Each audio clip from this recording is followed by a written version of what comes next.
All right, y'all. Now it's time for Ask Me Anything. I've got a question here from the audience. Thank you so much for sending in voice memos on the Chani app. Please do so if you haven't already. Hi, Chani. Something I've always wondered is if you have a stellium, but it's different than your rising sign, is there one that has more influence over the other? As a Scorpio rising, I tend to lean towards listening to the Scorpio of it all, but I do have 5 Leo placements, not in my big three, but everywhere else. So just wondering what the difference would be, or which one might be stronger, or if that's the case at all. Thanks. Great question. If you have a stellium of planets in a certain sign, you can know this. That sign, that style will definitely be dominant in your life. Also, the house that that stellium falls in will be a dominant place of your life. If you work that, Venn diagram of the style of the sign plus the location in your chart, you will probably get a good amount of success because especially if you have Sun, Moon, Mercury, Mars, Venus, Saturn, or Jupiter as part of that stellium, then you know that those are rulers of other houses in your chart. So every planet rules 2 houses in your chart, and the Sun and Moon rule 1 house in your chart. So if you have a group of planets, you know that they're in charge of, again, if it's the Sun and Moon, it's 1 house. But if it's other planets, the other planets that I mentioned, it's 2 houses in your chart. So you know that the owners of other places in your life are all conglomerated together in this one area of life.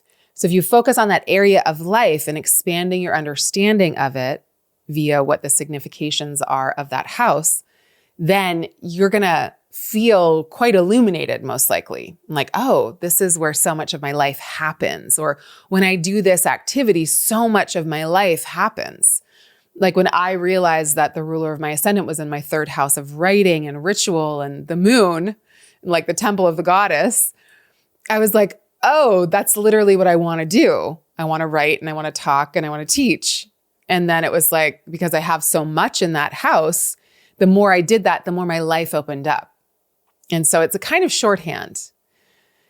It's not more important than your rising sign, though. The sign is just the location of where the planets are and the style within which they express themselves. Listening to your rising sign is a non-negotiable in this universe. Why? Because it sets up the house system of your chart. It tells us where everything else is in the sky right now and in your birth chart when you were born. So the rising sign, I would love us to get away from this idea of I am more or less like my rising sign than my sun sign, than my stellium, than whatever. It's not really about that. There's a level of that for sure. But I'd like you to just not even have that question in your mind. Your rising sign tells us where you were on the planet when you were born. And then it tells us where everything else in the sky, it tells us how the sky was set up. So you don't listen to your readings based on a stellium that you have, because that's just a group of planets floating in space. Your rising sign tells us the horizon, the eastern horizon when you were born, which is the marker of your birth, which sets up, again, how everything else was situated. So try not to think about your rising sign as like your full and complete and total personality, because that's nothing, it's a very important part of your motivation. It is your motivation. It's the marker of you saying yes to life. But through the reading lens, I'm talking to you about where things are in the sky, in your sky and in this sky, and how those 2 things overlap. If you listened to Leo rising or your stelliums, reading, that's putting your ascendant in the same sign as your stellium. It's seeing your chart through the lens of a stellium, which is not as accurate, I don't think.